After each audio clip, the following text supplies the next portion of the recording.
These are the best scale exercises you can do if you want to turn these boring linear patterns into amazing jazz solos. Coming up. Scales can be really helpful for learning jazz, but the problem with them is they're pretty unmusical by themselves. So the goal of these exercises is to make them more musical and applicable to your improv. Level number 1 is the scale map. So the very first place we need to start is, of course, identifying what scales we can play over a given set of chords in a chord progression. But we're already going to start edging it towards improvisation with just a small little step. So take a look at this first 4 bars of Have You Met Miss Jones? The chords are F major 7, F diminished 7, G minor 7, C7.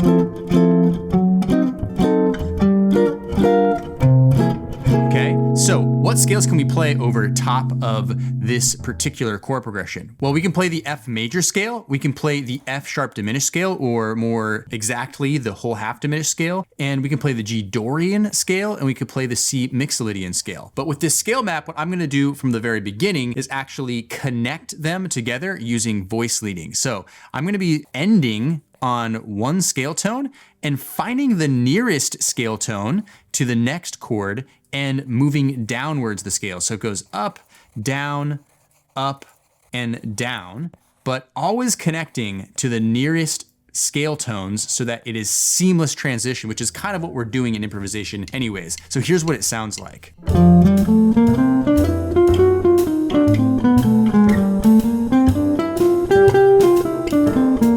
So again, walking up the F major scale, then the nearest tone is the F sharp of the whole half diminished, and then we're gonna walk down.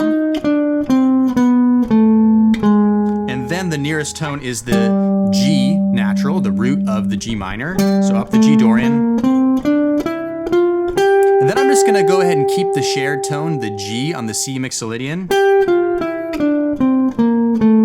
Walk down the scale that way. So far we're only using scales here, but we're starting to get ourselves used to connecting them together, which is truly what we want to be doing in our jazz lines ultimately. So that's level 1, the scale map. Level number 2 is the rhythm builder. So what we're going to do now in this next exercise is we're still going to use just the scales, and we're still going to practice actually just going up and down the scales, but we're going to add rhythmic interest into them. And just by adding a little bit of rhythm, it's automatically going to start making these scales a little bit more musical. So what we're going to do is we're going to start with a very simple rhythm like this. You can see it's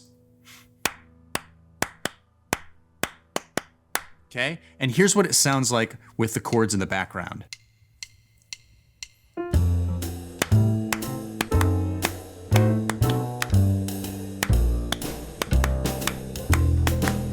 Now, once we've established a rhythm, and really it could be any rhythm you want, this is just the particular one I've chosen, now it's time to assign actual note values to them. So I'm simply going to be going up and down the scale, no alterations to them, just using the notes from the scale. So here's what it sounds like with actual notes.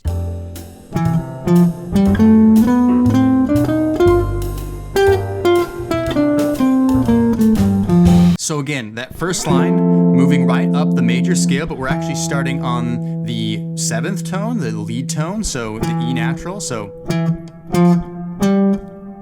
now we're at the F sharp diminished, and again, we're just walking up the scale, but using the rhythms. Okay, now we're over the G minor 7, going the G Dorian, right? Just using the rhythms. Now the C7, we're at the Mixolydian, right? Just like that. So automatically what we're doing is we're starting to train our brains and our hands to stop thinking about these simply as linear patterns, but how can we add rhythmic variety and different interest into them? And then we'll keep moving up the line as we go through these levels. Level number 3 is motivic development. Now, motivic development just means you're taking a small musical idea, it could be rhythmic or melodic, and you're trying to repeat that same idea, just altering it depending on what chord we're using. So in our particular case, we're gonna be using a motivic idea that sounds like this.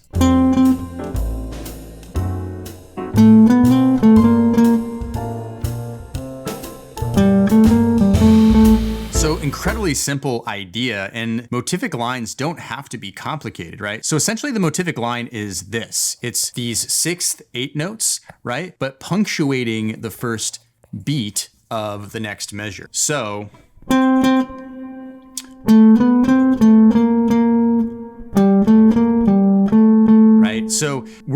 just following notes in the scale, but we're establishing this rhythmic and melodic movement that we started with and just adding the different scale tones. So once you've gone through this process, that's what you should start doing, is coming up with different motivic ideas and figuring out what scale tones do I need to change. But I want to reiterate that so far in our exercises, we've only used notes from the scales. So even just with the notes from the scales, we're already starting to create real musical lines. Level number 4 is intervals and steps. We're going to start adding intervals and steps into our actual scales, which is going to create different patterns and chord tones. Here's what it sounds like.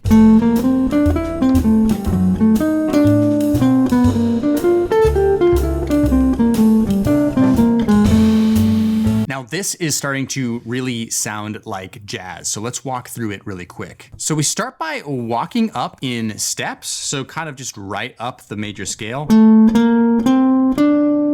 Now, when we get to this E natural, we're now using intervals. And actually, this is just, it's actually just an A minor arpeggio, okay? So we're, again, using stepwise motion, but again, still in the F major scale. So now when we get to the diminished, we're actually gonna be using some larger intervals in steps involved. So we have, okay, very classic jazz language, honestly.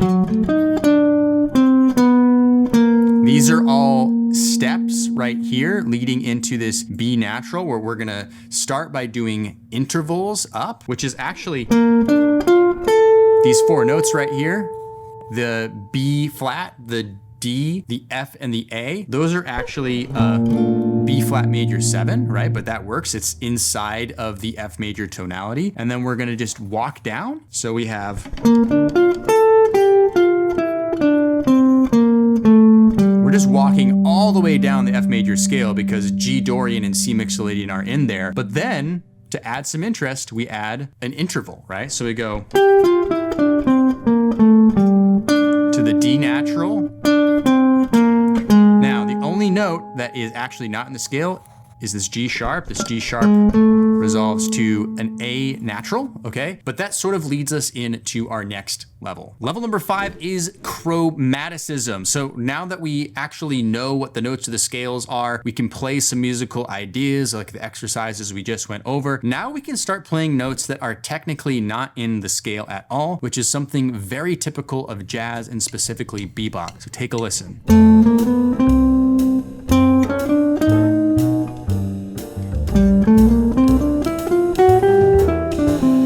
So let's start identifying what the actual chromatic notes are. All of this is the F major scale, except for this B natural. This B natural is connecting the B flat to the C note. So it sounds like this. That's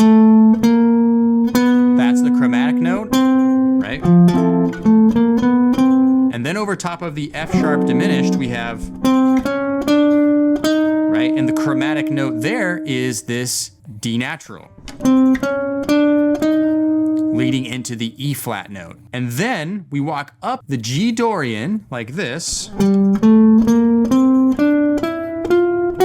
That F sharp in this C Mixolydian going to the G is a chromatic approach note. So what we can start doing with all the different ideas we have is start figuring out a place we can add chromatic notes within the scale. And now we're starting to go outside of just these boring linear patterns and adding even more tension and musical interest. Now we've been talking a lot about scales and I've showed you how you can actually start making them musical, but actually when it comes to jazz improvisation, I usually start with chord tones themselves. If you can become an expert at improvising and identifying chord tones, it's really gonna help your jazz solo. So I have a video on the screen right now I want you to click into and watch next. It's called Creating Amazing Jazz Solos Using Jazz Chords. I'm gonna give you some more strategies over there. So go ahead and click that video right now to get that lesson. Make sure you like this video if you found it helpful. Make sure you subscribe to the channel and we'll see you in the next video. Cheers.